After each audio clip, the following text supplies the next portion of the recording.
저는 지난 겨울에 이제 낙조라고 그러지 않습니까? 해가 뉘엿뉘엿 기우는 그 오후 늦은 시간에 굉장히 마음에 감동이 되는 경험을 했습니다. 이제 늦은 오후에 이제 해가 완전히 이제 기울어지기 전에 거의 이제 산 중턱에 이게 이제 걸려가기 시작하는 때부터 그 주변이 너무 아름답게 물들어가는 겁니다. 그게 참 예쁘다. 그래서 이 아침에 막 씩씩하게 해가 뜰 때의 모습도 멋지지만 이 해가 지는 모습이 참 아름답더라고요. 그래서 제가 그 과정을 유심히 지켜보고 있는데요. 제 마음에 감동을 준 거는 이제 해가 이렇게 뉘엿뉘엿 져가는 모습부터 막 주변을 물들이더니 그날 제가 발견한 것은요, 해가 이제 산 너머로 완전히 사라져 버렸습니다. 해가 보이지 않으니까 진짜 아름다운 겁니다. 사실 겨울에 낙조는 그렇게 눈부시지는 않아도 이 해가 이렇게 져갈 때는 그래도 눈이 부셔가지고 끝까지 잘 보기가 어려웠는데요. 이제 해가 완전히 져서 사라져 버리니까 그 부분이 훨씬 더 붉게 물드는 겁니다.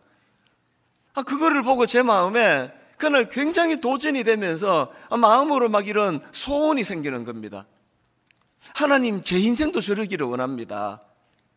인생이 나이가 들어가고 점점 이제 겉으로는 빛을 잃어가는 것 같지만 오히려 젊을 때는 막 자해가 너무 뜨거워가지고 막 주위 사람들이 제대로 쳐다보지도 못하는 그런 삶을 살았다면 이 나이가 들어갈수록 여유롭고 넉넉하고 그리고는 나중에는 자기 존재는 사라져 버리는데 오히려 그것이 주변을 물들게 하고 주변을 아름답게 할 수 있다면 이게 얼마나 좋은 인생이 되겠는가. 그래서 그것을 제가 참 많은 생각을 하면서 보았던 올 겨울에 있었던 경험입니다. 제가 오늘 이 본문을 묵상을 하다가 그때 그 기억이 떠올랐던 이유가 있습니다. 왜냐하니까 오늘 배경으로 한 이 두 사람의 너무나 대조적인 모습이요. 한 사람은 사무엘 선지자고 또 한 사람은 사울 왕인데요. 사울 왕은 어떤 존재인지 아시잖아요. 자기가 이 왕자리를 지키려고 아무런 죄도 없는 그 청년을 잡아 죽이려고 그렇게 혈안이 되어 있는 추한 모습을 한 게 사울 왕이고요. 이 사울에 너무나 대조되는 인물이 오늘 본문에 나오는 사무엘 선지자입니다. 이 사무엘 선지자는 현역 시절에도 참 영향력 있는 그런 아름다운 삶을 살아냈던 인물이지만 사무엘의 진짜 아름다움은 은퇴 이후에요. 마음먹기 따라가지고 얼마든지 더 큰 권력을 탐할 수 있고 심지어는 한번 왕에 도전해 볼 수 있는 그런 권력과 파워를 갖고 있었던 또 많은 백성들이 그를 따르고 추종했던 인물이 사무엘인데 그러나 그는 노년에 미련 없이 그 모든 것들을 다 내려놓고 고향으로 내려가서 사람 키우는 일에 전념을 합니다. 오늘 본문 사무엘상 19장 19절에 보면은 이런 내용이 나옵니다. 어떤 사람이 사울에게 전하여 이르되 다윗이 라마 나요에 있더이다. 이 라마 나요시 이게 그 사무엘이 세운 공동체인데요. 이 라마는 그 사무엘 선지자의 고향입니다. 라마는 고향 이름이고요. 나요 이건 그 거처 혹은 기숙사 이런 뜻을 가진 단어입니다. 그러니까 라마나요 이 공동체는요, 사무엘이 자기 고향 라마에다가 세운 선지 학교다 이렇게 풀어 설명할 수가 있습니다. 정치를 보고 하면은 그 권력을 맛본 사람이 이제 막 그 권력을 내려놓지 못해가지고 무리수를 두고 이런 게 역사적으로 얼마나 정치적으로 이런 일이 많습니까? 그런데 나 아니면 안 된다. 사무엘이 그런 생각을 일절하지 않고 딱 자기 역할은 여기까지다라고 생각이 되니까 그렇게 모든 것들을 다 내려놓고 그렇게 낙향해서 고향에서 그 다음 세대를 기약하면서 사람을 키우는 이 모습이 저에게는 굉장히 도전이 되는 것 같습니다. 한국 교회가 많이 어렵다 이런 이야기들 많이 하지만요, 오늘 이런 시대에 이 우리 기성세대가 그저 나 아니면 안 된다는 탐욕에 쩔어서 그 청년들을 죽이려고 혈안이 되어 있는 그런 그 사울왕의 길을 걸어가는 것이 아니라 자기는 뒤로 감추고, 제가 그 겨울에 낙조를 보면서 하나님, 내 이후의 인생이 저러기를 원합니다. 그렇게 소원했던 것도 우리 모두가 다 정답을 알아요. 우리는 악한 사울이 걸어갔던 길이 아니라 자기는 물러가고 자기는 사라지면서 사람을 길러내려고 했었던 사무엘의 길을 걸어가는 것이 정답이다. 우리 다 알고 있지 않습니까? 이런 내용을 배경으로 한 게 오늘 본문인데요. 오늘 본문에 보면은 다윗이 그 사울 왕의 그 살해 위협으로 인생의 절체절명의 위기를 만납니다. 그 내용이 오늘 본문 18절입니다. 다윗이 도피하여 라마로 가서 사무엘에게로 나아가서 사울이 자기에게 행한 일을 다 전하였고 다윗과 사무엘이 나요스로 가서 살았더라. 여러분이 짧은 한마디, 다윗이 도피하여라는 이 한마디 안에는요 엄청난 그 사건 스토리가 여기 담겨져 있는 겁니다. 이제 본격적으로 이제 그 권력자 사울 왕이 이제 나 다윗을 죽일 거라고 그렇게 아예 천명을 하고요. 그리고 실제로 창을 던져서 이 다윗을 죽이려고 했는데 겨우 목숨을 부지해가지고 지금 이제 도망을 간 게 오늘 본문의 배경인데요. 그 상황에서 다윗이 누구를 찾느냐? 사무엘 선지자를 찾습니다. 사람이요, 막 너무 잘 풀리고 막 일이 잘 되고 성공하고 신나면은 막 이거 나눌 사람은 많아요. 막 모두가 다 축하해주고 기뻐해 주는 건 쉬운데요. 다윗처럼 이제 뭐 이거 완전 인생 이제 뭐 절벽이다, 벼랑 끝에 섰다, 이제 나는 죽을 때가 됐다, 이럴 때 그 아픔을 나눌 사람은 생각보다 많지 않습니다. 오늘 본문도 한번 상상을 해보십시오. 그렇게 사울왕의 살해 위협을 피해가지고 이제 라만나요 공동체로 찾아가서 사무엘을 찾았더니 세상의 인심은요, 이게 정상이에요. 아니 지금 왕이 너 죽이려고 혈안이 돼 있는데 이리로 어떡하니? 그럼 너만 위험한 게 아니라 우리 다 위험해져. 미안하지만 빨리 더 멀리로 나가면 좋겠다. 이게 세상 인심 아닙니까? 그런데 고맙게도요, 사무엘은 따뜻하게 그를 맞이해 줘요, 다윗을. 그래서 제가 이런 다윗의 모습을 보면서 참 교회란 데가 뭐 젊을 때 뭐 신앙 갖기가 쉽지가 않잖아요. 젊을 때 하나님 만나고 믿고 쉽지 않아요.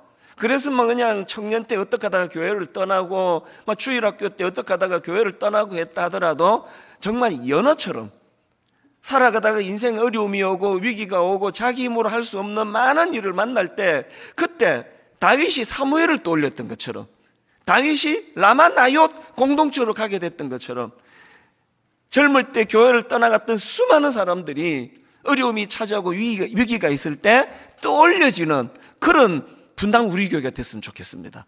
그래서 그때 그 교회에서 만났던 사무엘과 같은 고마웠던 귀한 어른들이 참 많았는데, 이런 점에서 이제 다윗을 따뜻하게 맞아준 사무엘을 제가 분석을 해보다 보니까요, 위기를 만난 다윗을 위해서 사무엘이 해준 게 결정적으로 두 가지 고마운 일을 했습니다.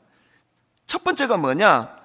이 거절감이 많았던 다윗을 수용해 주는 거예요. 제가 앞에다가 거절감이 많았던이라는 부연 설명한 이유가 있습니다. 이 다윗을 분석해 놓은 글을 읽었는데요, 다윗은 어릴 때부터 이 거절감을 많이 경험하고 자란 인물이라는 겁니다. 다윗이 쓴 시를 한번 몇 구절 읽어드릴게요. 시편 69편 8절입니다. 내가 나의 형제에게는 객이 되고 나의 어머니의 자녀에게는 낯선 사람이 되었나이다. 또 시편 51편 5절. 내가 죄악 중에 출생하였으며 어머니가 죄 중에서 나를 잉태하였나이다. 또 시편 139편 15절. 내가 은밀한 데서 지음을 받고 땅의 깊은 곳에서 기이하게 지음을 받은 때에 나의 형체가 주의 앞에 숨겨지지 못하였나이다. 이런 다윗의 그 시편의 내용들을요, 그저 뭐 영적으로 일반론적으로 그렇게 해석할 수도 있지만, 이런 구절들을 근거로 해서 다윗의 탄생, 다윗의 출생은 별로 환영받지 못한 그런 어린 시절과 출생이었다, 이렇게 분석을 하는 겁니다. 그런가 하면은 다윗의 가정은 그 한 사람의 인격을 소중히 여기는 그런 분위기의 가정이었다기보다는 그 사람이 가진 기능과 쓸모를 더 중요하게 여기던, 어떤 면에서는 엮이는 가정이었다, 그런 분석도 제가 하는 글을 봤거든요. 여러분 다 아시는 그 사건 아시죠? 선지자 사무엘이 다윗의 아버지 이새의 집을 방문합니다. 하나님의 명을 받들어서 이 이새의 아들 중에서 기름 부어 이스라엘의 왕을 삼기 위하여 이새의 집을 방문하는데, 아버지 이새는 기능만 보는 거예요. 자기가 듬직하게 생각하는 장남 엘리압을 선두로 해가지고 아들들을 쭉 이제 선을 보이는데, 불행하게도 그 아들들 중에는 하나님 마음에 합한 사람이 없습니다. 그래서 사무엘이 이렇게 이야기합니다. 다른 아들은 없습니까? 그때서야 이 아버지 이새가 다윗을 생각해내는 거 아닙니까?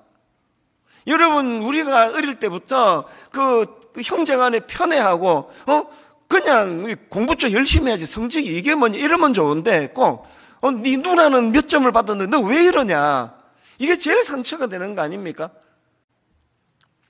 그러다 보니까 다윗은 어릴 때부터 이런 그 편애의 상처, 그래서 이제 이런 그 거절감을 많이 경험을 했는데요. 오늘 본문에서 창을 던져서 죽이려고 그러고 그냥 혈안이 되어 있는 이 다윗에게 있어서 그렇게 자기를 죽이려는 사울 왕이 누굽니까? 성경을 조금만 아시잖아요. 자기 장인이에요, 장인. 처음부터 자기가 이뻐서 택한 것도 아니고 정략적으로 어떤 정치적인 의도를 가지고 자기를 사위를 삼았고, 그러면서 끊임없이 사위로 인정하기는커녕 죽이려는 그 어른 앞에서 얼마나 큰 상처와 거절감이 있었겠냐고요. 이런 상함을 가지고 사무엘을 찾아갔는데, 사무엘은 그 다윗을 따뜻하게 수용하고 용납합니다. 자, 오늘 본문 18절을 세 번역으로 한번 보십시오. 다윗은 그렇게 달아나서 살아난 다음에 라마로 사무엘을 찾아가서 그동안 사울이 자기에게 한 일을 모두 이야기하였다. 그러자 사무엘은 곧 다윗을 데리고 나요스로 가서 살았다. 그러자 이 한마디 접속사가 뭘 의미합니까? 그 상처받은 다윗의 하소연을 잘 들어주고 그 아픔을 수용해 주는 거예요. 지난주에 제가 우리 교회에서 오래 찬양 사역을 했던 목사님의 설교를 우연히 듣게 됐는데요.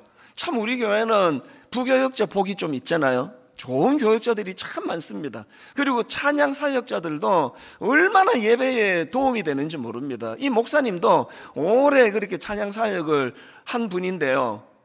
이게 설교 중에 이제 엄청나게 부끄러운 간증을 하는 겁니다. 이제 이분이 이제 찬양 사역을 갓 시작했던 그 대학생 때라고 그러네요. 너무나 중요한 어떤 집회에 이제 이 팀이 이제 찬양을 맡게 된 겁니다. 근데 이제 이 목사님이 대학교 다닐 때 이 크리스찬 청년 사이에 이런 게 유행이었대요. 복음성가 하나 부르고 연결해가지고 유행가 부르고, 그래서 자기들끼리 깔깔거리고 웃고 이런 게 이제 굉장히 유행이던 때에 아마 이 목사님도 좀 그렇게 좀 놀았나 보죠. 너무나 중요한 이제 이 선교사님이 설교하시고요. 이제 콜링, 우리 때는 많이 그랬습니다. 세계가 여러분을 부릅니다. 선교 사역에 헌신할 청년 없습니까? 그래서 이제 막 일으켜 세우고, 그러면 막 일어나서 눈물을 흘리면서 콜링하고, 이제 그때 이제 찬양팀이 반주로 이제 그거를 또 분위기를 또 도와주고 그러지 않습니까? 이 선교사님이 이렇게 콜링하고, 그리고는 이제 내려가시고, 이 목사님이 이제 대학생 때 인도하는 그 찬양팀이 나와서 이제 찬양을 하는데, 이 목사님이 그 선곡한 게 이 찬양입니다. 사막에 샘이 넘쳐 흐르리라, 사막에 꽃이 피어 향내 내리라. 이제 막 열정적으로 이 찬양을 이제 선곡했는데요. 이 목사님이 이제 실수를 한 거예요. 이 찬양 이렇게 불렀답니다. 사막에 샘이 넘쳐 흐르리라. 사막에 꽃이 피어 향내 내리라. 그 누가 아무리 자기네 땅이라고 우겨도. 이 대학생 인도자가 경험도 없는데 뭐 어쩌다가 그랬는지 저는 몰라요. 갑자기 전혀 안 맞는 독도는 우리 땅, 이 찬양이 연결해서 툭 나온 거예요. 이게요, 경험도 없는데 갑자기 막 사람도 웃고 막 이러면은요, 머리가 하얘져요. 저는 요즘도 그런 악몽을 꿔요. 앞에서 뭐 한번 이렇게 버벅거렸는데 그 다음에는 맥이 안 잡혀가지고 막 우왕좌왕 이렇게 하는 경우들이 신학교 다니고 이럴 때, 초보 때는 그럴 때가 있거든요. 이 목사님이 너무 당황이 돼서 보니까요, 막 울면서 결단해서 선 사람들도 다 웃고요, 막 키득키득거리고 뭐 그렇게 이제 예배가 끝나고 막 반주하는 팀 다 도망가고요. 이 수습이 안 되는 거예요. 이 사람이요, 실수할 거리가 있고 그 범위가 있잖아요. 이거 범위를 넘은 거예요. 아니 지금 심각하고 진지한 그 자리에서, 그래서 이제 이 목사님은 어쨌겠냐고요. 그런데 그날 너무나 감동적인 일이 일어난 겁니다. 그래서 이제 그냥 쥐구멍이라도 찾을 것 같이 그렇게 힘든 마음을 가지고 그 담당 목사님을 찾아갔더니요, 목사님이 뭐라고 하는, 농담으로 이걸 이렇게 받는 겁니다. 아니, 하나님이 도대체 얼마나 크게 쓰시려고 사고를 쳐도 이렇게 크게 치냐? 앞으로 뭐 크게 될 거야. 그런데요, 그 설교에서 이 간증을 하면서 그 목사님이 이런 이야기를 하는 겁니다. 저는 누군가의 용납의 열매입니다. 와, 이게 굉장히 감동이 됐어요. 그리고 제가 그 목사님 알면 사과라도 한 박스 보내드리고 싶더라고요. 이 찬양 인도자 목사님이요, 저는 누군가의 용납의 열매입니다, 그렇게 고백을 할 때 이 목사님의 용납의 열매를 분당 우리 교회가 얼마나 오랫동안 누리고 있었느냐고요. 사무엘 25장에 보면은 사무엘이 이제 죽습니다. 그런데 저는 그 과정을 담은 구절에서 굉장히 마음에 도전이 되는 한 부분을 찾았는데요, 사무엘상 25장 1절입니다. 사무엘이 죽음에 온 이스라엘 무리가 모여 그를 두고 슬피 울며 라마 그의 집에서 그를 장사한지라. 그 다음 보세요. 다윗이 일어나 바란 광야로 내려가니라. 여러분, 사무엘이 죽자마자 다윗은 그가 머물던 라마를 떠나요. 뭘 의미합니까? 사무엘이 없는 라마는 다윗에게 아무 의미가 없는 곳이라는 겁니다. 도전이 되더라고요.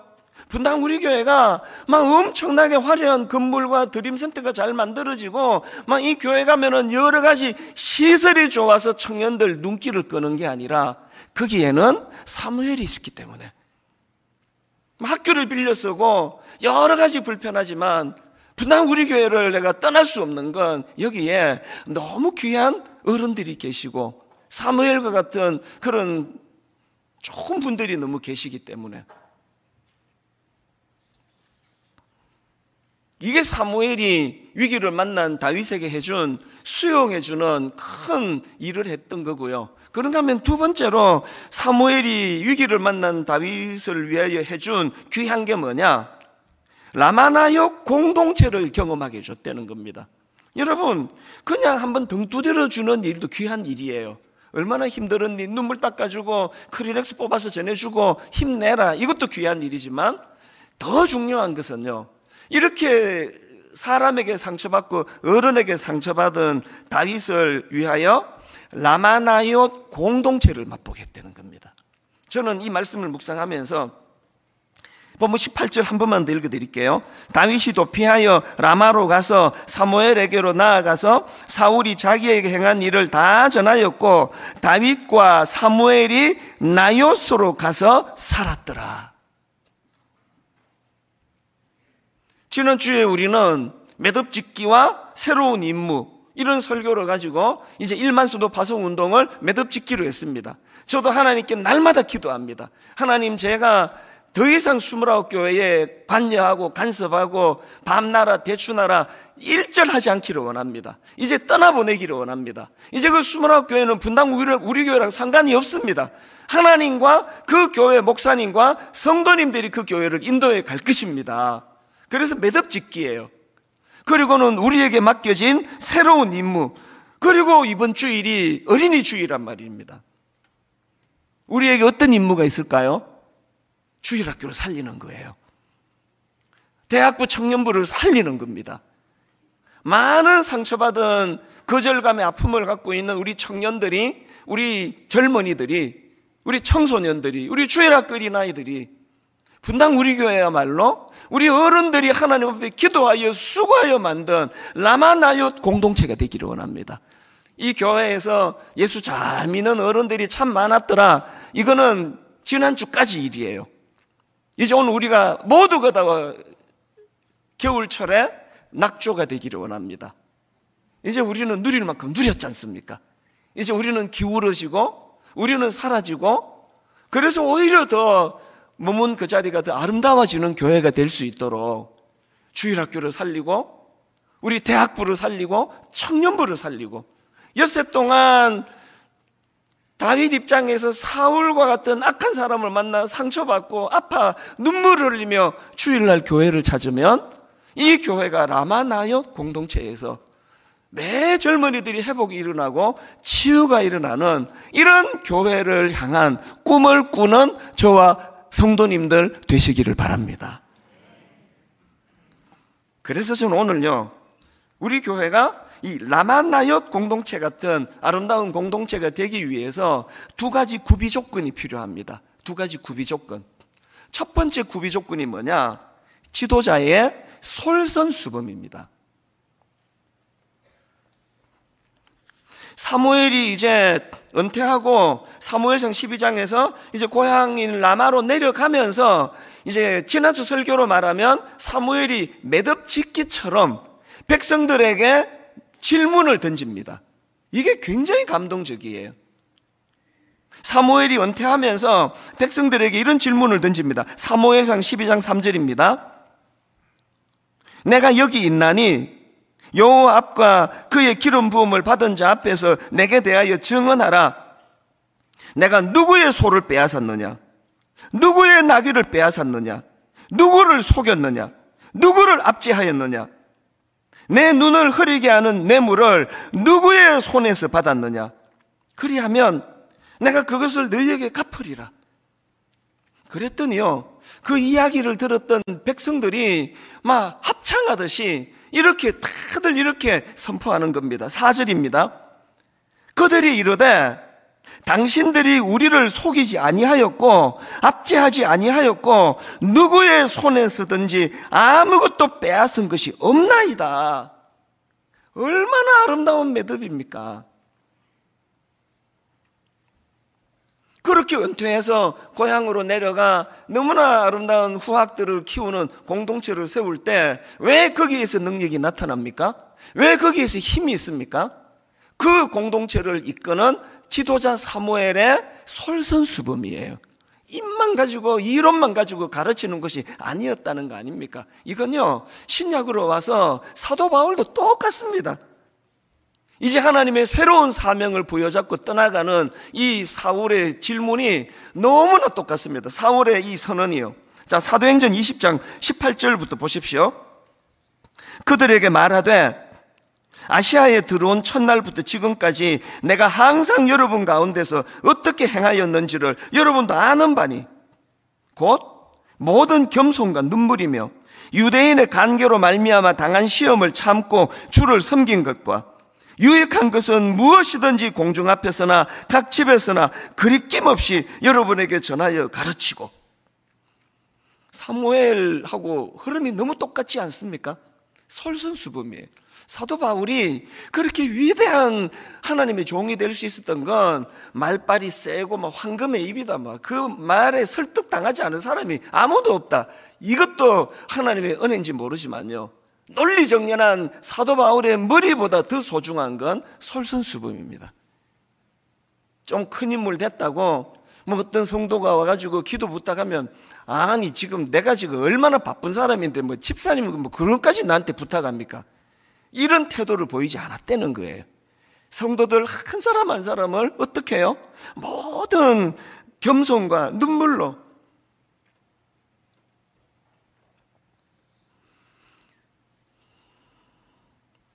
이 지도자의 중요성이 얼마나 성경이 강조하는 내용인지 다 아시잖아요. 지난주 여러분 그 요단강을 건너던 이스라엘 백성들의 과정에서 하나님의 명령이 뭐였습니까? 그리고 그것을 수행하는 과정을 보십시오. 여호수아 3장 12절, 이제 이스라엘 지파 중에서 각 지파에 한 사람씩 12명을 택하라. 온 땅의 주 여호와의 궤를 맨 제사장들의 발바닥이 요단물을 밟고 멈추면, 지난주 말씀 기억하시죠? 물 갈라질 때까지 기다리지 말고 언약, 하나님의 임재의 상징인 언약궤를 메고 그 물을 향하여 돌진하라 그랬는데, 더 구체적으로 말하면 그 명령을 누구에게 한 겁니까? 제사장들에게 한 거예요. 지도자들에게 한 거예요. 지도자의 솔선수범. 2주 전에요, 이제 1만 성도 파송운동, 파송 예배를 드리고 나서 정말 오랜만에 우리 교회 출신의 모든 목사님들에게 초청장을 보냈습니다.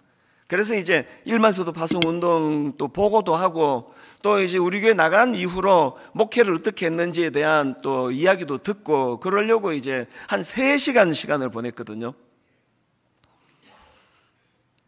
뭐 밥이나 먹고 헤어지면 의미가 없으니까 화요일, 수요일 2번에 걸쳐서 이제 이 시간을 가졌는데요. 아니, 화요일도 좀 그랬지만 막 수요일은요, 거의 이게 뭐 정말 모두가 다 우리 교회 너무 힘들었다는 겁니다. 어떤 목사님은 한 사람도 아니고 여러 사람이에요. 처음에 분당 우리 교회 부임하고 이 교회 온 거 후회했다는 거예요. 막 얼마나 막 목사님이 쪼아대는지, 막 화요일 회의 같은 거 하고 나면은 막 그냥 막 정신이 하나도 없는 거예요. 그 나중에 미안하다 그랬어, 내가. 근데 여러분, 그 웃기려고 그런 이야기를 하지만요, 그걸 다들 아름다운 추억으로 이야기하는 겁니다.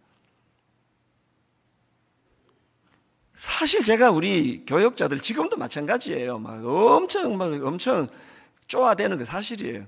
29 목사님들 막 1년 반 동안 막 얼마나 제가 막 잔소리를 많이 했는지, 이제 지금 막 다들 막 이제 막 해방이다 막 너무 좋아할 것 같아요, 내 느낌에. 연락도 잘 안 하니까 막 기도가 응답됐다 그럴 것 같은데요. 우리 교역자들에 대해서 제가 이렇게 가혹하게 그렇게 하지만요, 직원들하고는 완전히 달라요. 예배 마치고 우리 직원한테 좀 물어보세요. 절대로 쪼고 그런 거 안 해요. 다 저보고 너무 좋은 삼촌 같은데요, 이렇게 말하지 않을까요? 왜 다르게 대합니까? 우리 직원들은 한 성도에 불과하다고 생각하거든요. 섬겨야 돼요. 상처 주면 안 됩니다. 그러나 목회자는 달라요. 솔선수범해야 되고 존재가 달라야 돼요. 그래서 내가 디그니티 못하는 영어로 디그니티는 다 기억하더라고요. 우리가 하나님 앞에서 지도자로서의 존엄성을 잃지 않아야 되고 솔선수범해야 되고, 우리 교회가 라마나옅 같은 공동체가 되기 위해선 지도자가 솔선수범해야 된다면 우리 가정의 부모님들은 어떠십니까? 왜 여러분 주옥 같은 말로 자녀들을 그렇게 교육하는데 애들은 맨날 그걸 왜 우리 엄마는 잔소리 한다고 이야기합니까? 잔소리 좀 줄이고요, 우리가 솔선수범하는 거예요. 책 읽는 아들로 키우고 싶으세요? 학교 마치고 오면 책 읽는 모습을 보여주는 거예요. 이게 솔선수범입니다. 그런가 하면 2번째로, 교회가 라마나옅 같은 공동체가 되기 위해서는요, 영적인 능력이 나타나야 돼요. 제가 오늘 본문을 유심히 보니까요, 아까 여러분 성경 봉독할 때 그 본문이 꽤 길었지 않습니까? 그런데 본문이 강조하고자 하는 거 딱 한 포인트더라고요. 어떤 포인트냐? 자, 본문 19절 20절 보십시오. 어떤 사람이 사울에게 전하여 이르되 다윗이 라마나요에 있더이다 하매 사울이 다윗을 잡으러 전령들을 보냈더니 그들이 선지자 무리가 예언하는 것과 사무엘이 그들의 수령으로 선 것을 볼 때에, 그 다음 보세요. 하나님의 영이 사울의 전령들에게 임하매. 이 어떤 배경인가 하면은 드디어 이제 사울 왕이 다윗이 어디로 숨어들었는가를 알게 된 겁니다. 그래서 이제 사람을 급파해가지고 그 다윗을 잡아오느라고 그런 거겠죠. 이 위기를 만난 거예요. 그런데 놀랍게도 라마나요에 영적인 능력이 나타나서 이 하나님의 영을 통한 다윗의 보호해 주시는 역사가 일어난 겁니다. 이게 2번 반복이 돼요.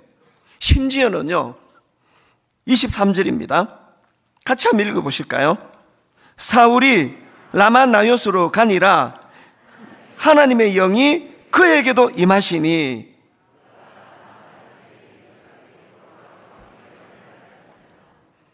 사울이 다윗을 잡으러 가는데 하나님의 영이 그에게도 임하시니, 지금 하나님의 영적인 능력이 나타나서 하나님의 영을 통한 다윗의 보호하심의 역사가 계속 일어나고 있다는 겁니다. 이 본문의 그 라마나요 공동체의 특징하고 너무나 대비가 되는 구절을 제가 하나 발견했는데요. 사무엘상 19장 9절입니다. 사울이 손에 단창을 가지고 그의 집에 앉았을 때에, 그 다음 보세요. 여호와께서 부리시는 악령이 사울에게 접하였으므로. 사울의 악함과 라마나요 공동체 사람들의 선함은 그들의 좋은 성품도 물론 있었겠지만 하나님의 일하심이었습니다. 역사하심. 여러분 다 아시지만요, 사도행전에 나오는 초대교회 지도자들은 그렇게 유능한 사람들이 아니었습니다. 먼저 배운 게 많이 없고요, 뭐 고기 잡고 뭐 이러는데 뭐 학문에 관심을 가질 필요가 없지 않습니까? 그리고 또 여러분 다 아시지만 예수님 십자가 지실 때 그 직전까지 주님을 부인하고 배신하고 뭐 이랬던 사람들이에요. 그리고 사도행전으로 연결되는데 긴 시간이 흐르지 않은 거 다 아시잖아요. 그렇게 좀 지도자들이 좀 부실했습니다. 근데 사도행전에 나오는 초대교회의 강력한 특징이 뭐냐? 사도행전 2장 4절입니다. 그들이 다 성령의 충만함을 받고 성령이 말하게 하심을 따라 다른 언어들로 말하기 시작하네. 이게 보니까 2가지 특징이 있네요. 초대교회가 태동될 때 하나는요, 성령의 충만함을 받고예요. 그리고 그 다음에 성령이 말하게 하심을 따라. 한번 생각해 보세요. 그럼 누나 따라해?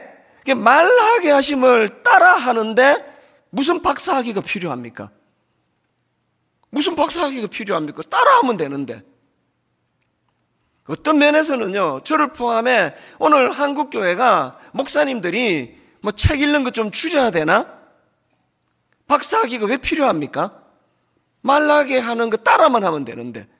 어떤 면에서 우리가 책을 너무 많이 읽어가지고 자꾸 자기 이야기가 나오는 거 아닌가?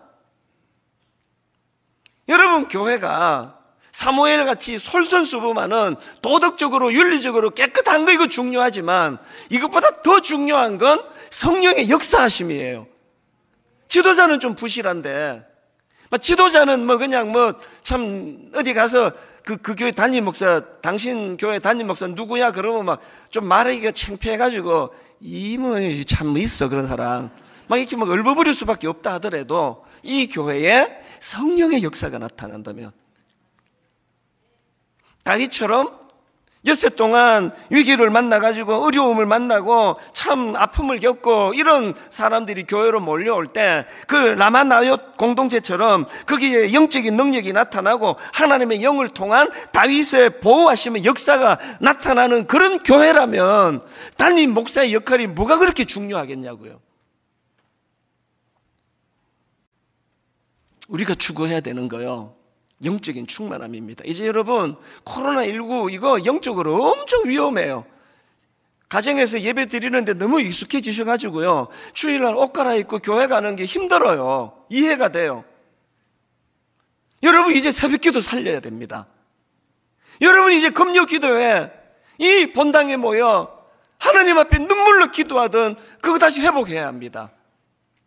지금 드림센터에서 새벽 기도를 드리고 있는데요, 막 빨리 본당으로 옮기고 싶어요.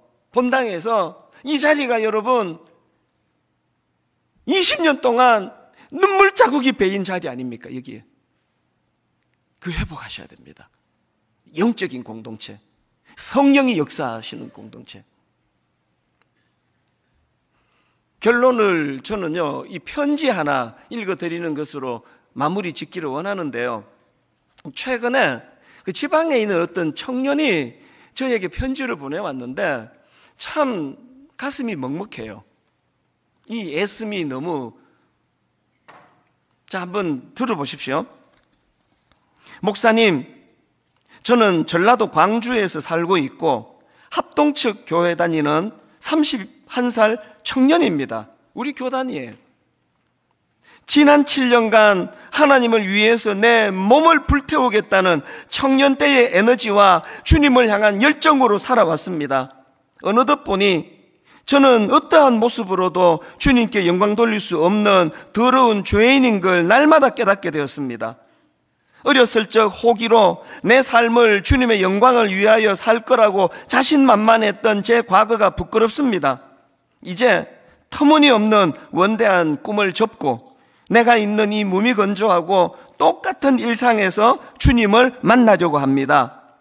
그리고 하루를 살더라도 제발 주님 뜻대로 용서도 해보고 사랑도 해보고 좀 몸에 힘 좀 빼면서 예수님처럼 살려고 노력하려고 합니다. 이 31살 청년이 얼마나 귀합니까?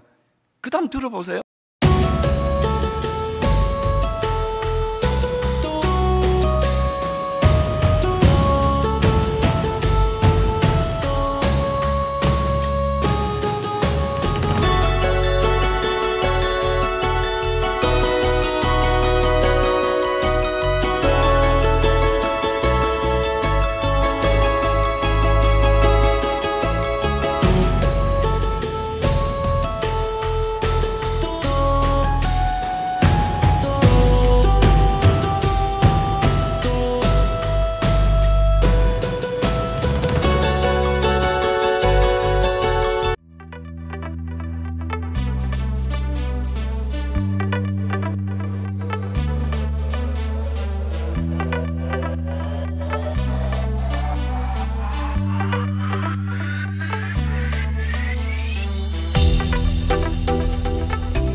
저한테 눈물겨운 부탁을 합니다.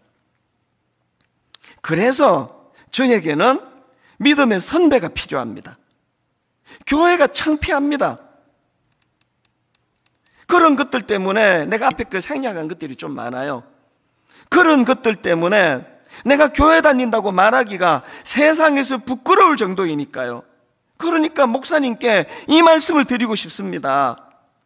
내가 가려는 이 좁고 거룩하고 재미없고 힘든 십자가의 길, 청년의 때에 혈기, 정욕 다 죽이면서 정말 하루하루 쓰러지다시피 하며 주님 생각하며 이겨내는 저의 삶에 실망스러운 교회와 목회자 모습들 때문에 내가 너무 신앙생활을 유난스럽게 하나 회의감이 들까봐 무섭습니다. 그러니까 목사님, 제발 그 길 끝까지 걸어가 주십시오. 그 좁은 십자가의 길, 하나님만 의식하며 사는 그 길, 저도 가려는데 회의감이 들 때마다 목사님 같은 선배 보고 흔들릴 때마다 다시 다잡고 싶습니다. 저 같은 청년들을 위해서라도 절대 쓰러지지 마시고 타협하지 말아주시고 지금 가시는 그 힘든 길 제발 끝까지 가주세요. 그럼 저도 여기서 목사님 멀리서 뵈며 나만 이 길 가려는 거 아니구나, 믿음의 선배 동지들이 있구나. 이 신앙 나도 후손에게 전하려면 이 삶 끝까지 살아내리라. 그렇게 하고 견디겠습니다.